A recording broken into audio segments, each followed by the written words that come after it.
go YouTube, Damo_23 here, and welcome back to another episode of Glory Hunter. Here in episode number 79, we have got Monaco versus FC Nantes, first versus third in the league. And I know it's only about not even a month since we last met each other for a doubleheader in the League One title race. The main reason we're here is because it's first versus third, and if you look at the table, it is almighty close.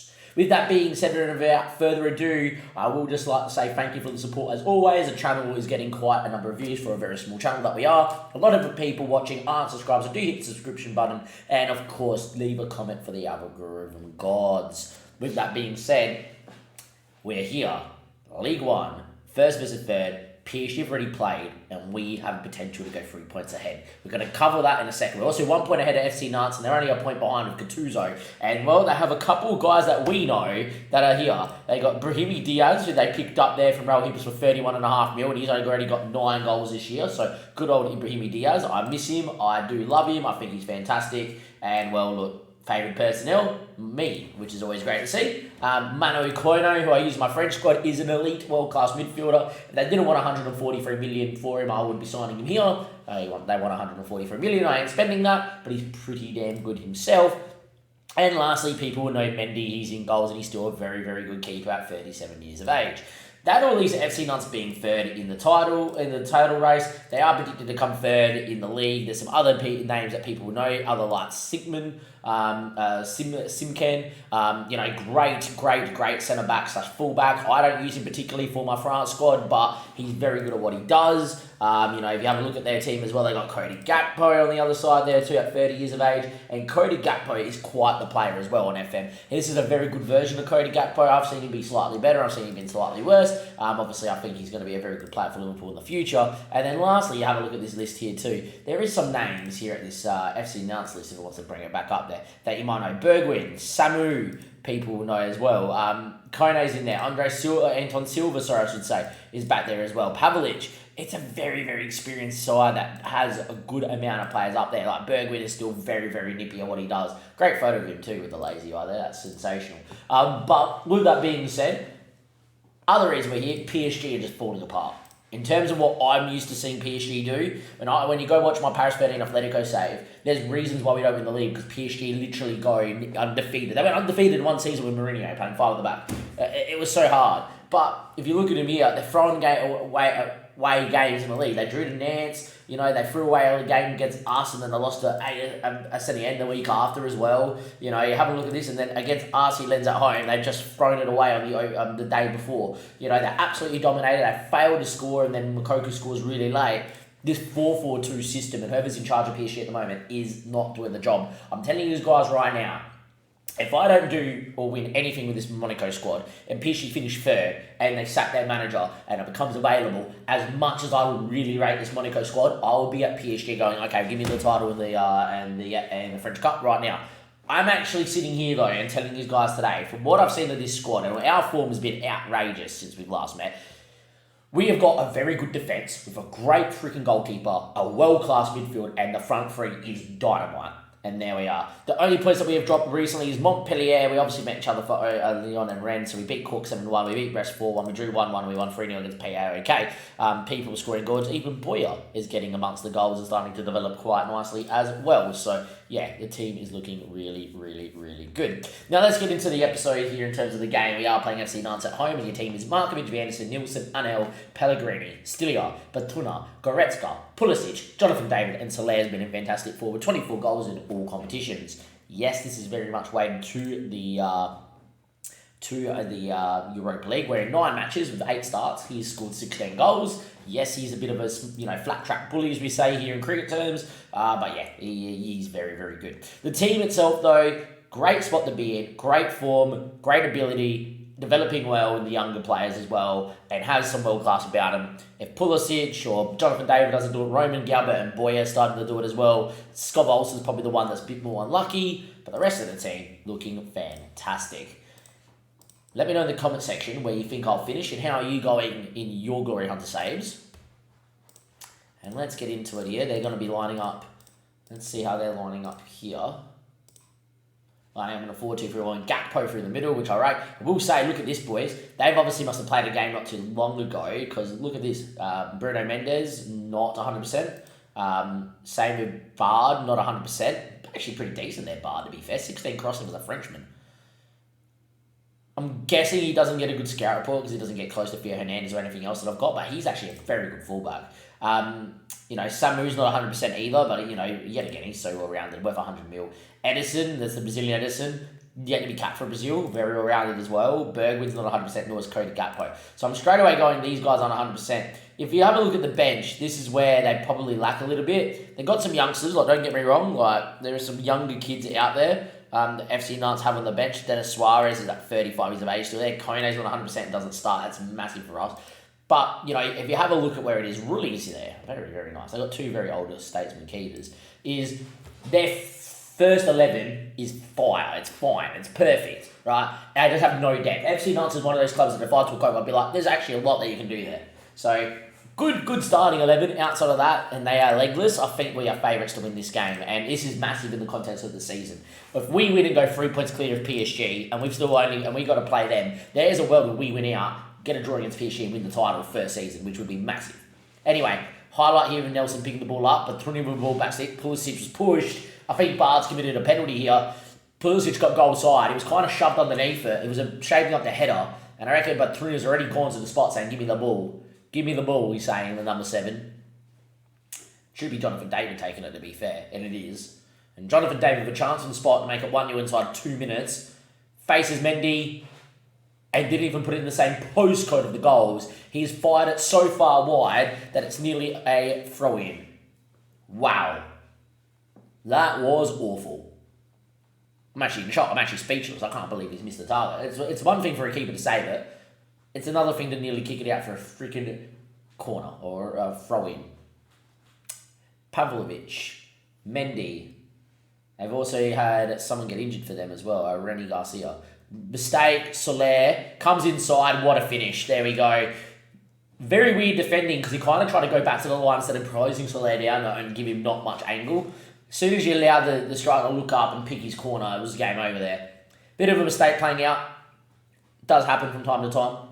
We get a little bit lucky. Goretzka wins it, Soler. But look at the defending here. He just runs into this area to cover the near stick, which, look, I don't mind if that's planned and then Mendy has to come across to cover the outside. That's all okay. Mendy and him kind of stayed the same playing the line and made it very easy for Soler to score. We're 1-0 up. No help to Jonathan David, but there we are. Pulisic, Vanderson wins the ball eventually. Highlight from kickoffs are never fun, but when you have the ball, you get to believe. And we give it away, though. Janel. Alves, good ball to Gakpo. He's pretty good in these situations. Just like that, 1-1. Never like highlights from kickoff. And like that, we can see down the other end instantaneously. Wow. Gakpo, Janel, Alves. And we won the ball back in this half, then gave it away too. That's not nice. That's a good finish from Gakpo. And there you are, 1-1 here, 23 minutes played. Very, very interesting start to the game. We missed a penalty, we were led, we gave it away. I wonder if we can find another goal back pretty quickly. Pulisic makes a good run, heads it down, Soler's there. Ryan Soler, he's now starting to get some big confidence from that Europa League form starting to come into the league, right? And or the Conference League I should say, when a striker starts getting form and knows how to find the back of the net, they just become way more dangerous because they just know what they have to do. And there he is at the front stick, he has a brace. Mendy maybe could do a little bit better if he made himself a bit more bigger. But I think it's very harsh on the keeper, to be fair. And we lead 2-1. Are we about to concede again? Is there about to be 4 goals in the same minute? Yeah, there is. There we go. So no goals between 0 to 20 and between 20 to 30, 4 goals. And it's 2-2. This is ludicrous at the minute. Every highlight going in at the minute, which is not fun at all. Bergwijn, cross keeper, Markovic beat. Not be good at all. Can I just say, FC Nantes have had 2 shots on target for 2 goals? That is very, very, very annoying. Pellegrini, Batrunya, Stilia. Can he score? Batrunya's there, top bins. Thought Stilia was going to shoot, but he laid it off to the creative number 7. And Batrunya, the world-class midfielder, fires into the roof of the net. There has now been 5 goals in about 15 minutes of football. So if you thought the first 20 minutes were a bit boring, even though there was a missed penalty and somehow turned it off and you're turning it back on, you've missed 5 goals of football. Wowzers. There we go. I'm actually going to pause here, and from what I've seen, I'm going to give it a demand more shout, and with the instructions too. Can we just start wasting a little bit of time to get into half time, please? Can we just waste some time, get into half time, thank you?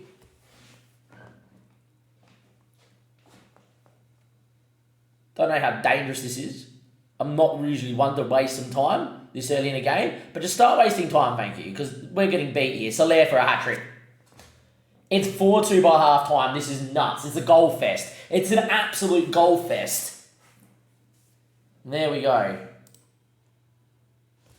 It's an absolute goal fest. We win it back. Stilia, Goretzka. Great ball. Goretzka's been fantastic. And Pulisic stops on it. Soler's in the right area. It's 4-2. Soler has a first half hat-trick. Unbelievable. That is one of the most crazy first halves we're going to have in the entire save. I am now going to take this off waste time for sure now. There we go. And now we're just going to go back to normal here. Saying that though, we've been defensively very, very, very poor. Victor Nelson's coming off here at half-time. I am going to be public wary on. He's not known for his passing abilities. I'm actually going to put him as a defensive centre back. Just centre back, mate. You just do your job. Outside of that, everything else has been kind of okay. No other changes that I think we need to make. Jonathan Davis had a good half, but we're not going to put that against him. I just feel like there's running out of legs. There's going to be an opportunity for us to go at him. And look, putting it as centre back, that's actually a centre back, maybe might help this back four here, so we don't concede every chance. But Trunya, ball in front stick, headed over the top by Pablo as well. Would have been nice to see him come on and score. 60-odd minutes played. I am going to start making changes here as well. Soler's had a pretty good game. I'm going to bring Galbert for Jonathan David. Pulisic had a good game, so I'm not going to take him off. I'm going to get Goretzka off though for Timber, and Timber's actually going to come in here as a bit more of a roaming playmaker. Just pick the ball up and drive with it and do what you need to do. Be a little bit more workmanlike as well. And Pascal's going to come in here for Pellegrini. He's dual-footed. He's not bad. I'm actually going to bring him as an inverted wing back there and just get him as an inverted wing back on defend and just tell him to sit in and just allow Galbert to do his thing on the left-hand side. And just going to get him to sit in and help the midfield here at 4-2 up. Don't need to overcommit. By the way, inverted wingbacks are fantastic on this on FM this year. I just don't play them enough because I never have a team to. If I ever get a team where I have two wingers, like proper wingers, I'll play inverted wingbacks. But I never do. And I don't like playing them as inside forwards and inverted wingbacks. Makes you a touch too narrow. But they just create so much. But Truny wins the ball back. Ball over the top, Soler looking for 4. Poor touch. Lefebvre in the right area. Timber's been tackled, but that's okay. Pablo should find Quinton Timber who can turn. Vanderson could make a run, doesn't decide against it. Stilia picks that one up. Back to O'Neill, that's a mistake. Stilia wins it back though, weird highlight. Galbert, great ball, what a ball. Soler for 5. He scored 4, it's 5, what a ball. Ryan Soler's having the game out. Romain Galbert, Frenchman to Frenchman. You love to see it, I love to see it, we all love to see it. Superb. 70 minutes played, and we're going to make a couple of changes and give a couple of youngsters maybe a go here, but that's massive. Perfect. Thank you very much for coming. I'm going to bring in, we've already made our changes, so yeah, we're just going to bring in Emery, who, by the way, is actually developing okayly. It was a lot more upward arrows than I last looked, but that's fine. And there we are. Not often I play Pulisic for 90, but he's going to get 90 today. Dennis Suarez, Samu, going long looking for Gakpo, finds him. Gakpo's. Kone, Dennis Suarez effort block, should be our ball. Wow, that's a mistake, and missed somehow. Lefebvre just headed it, and keeper could have come and claimed it. Markovic has done no one a favour there. That is a ball and a half though. Roman Galbert down the other end could go massive here. Here he goes, good save from Mendy to be fair. Even though he's already shit 5, it's a pretty good save from Mendy. Is there going to be any more drama in this game of football? It's been an absolute goal fest. 5-2 here. Soler's got 4. What a performance. And well, first versus third with a chance to go more than 3, to go a game clear of PSG. We have. And it's goal difference that's important. We won by a mile. 25 shots, 14 on target. XG of 3 is inflated by the penalty that we missed. Pass completion of 89%. Liverpool only did 9 shots too. Yes, there was 4 goals in the space of 10 minutes. 5 goals in the space of 15. Outside of that madness, which I can't wait to see what the data hub says about that madness, we've dominated that game. That is absolutely unreal. Defensively horrid, but we'll deal with that when we need to. If we can just outscore everyone, it's fine.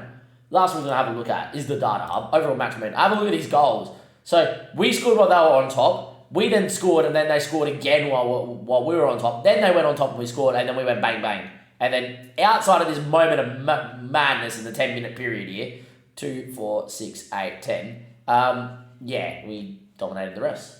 So there we are. That was a pretty, I'm glad we did that as a one-game episode because that was pretty special. Let's be honest. That was a pretty special game. That's up there with the Bayern Munich game that we had with AC Milan. And that's up there with a couple of the other thrillers that we've had in the save as well.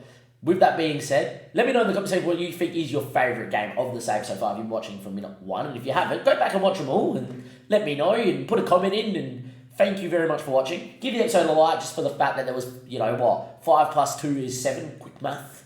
For the fact that I went quick math, even though that meme's been dead for a while. Give the episode a like, do subscribe to the YouTube channel. And with that being said as well, I'll see you guys next time for another massive game in the league. The French Cup, we've got some non-league sides, so that's fine. I think, judging that there's only 3 games because there's a break that we get, that next game may be a PSG and a French Cup doubleheader. We've actually got PSG and Marseille pretty much together. So depending on who we get in the French Cup, could be a PSG-Marseille doubleheader. And the reason why is this title fight, we're well and truly in.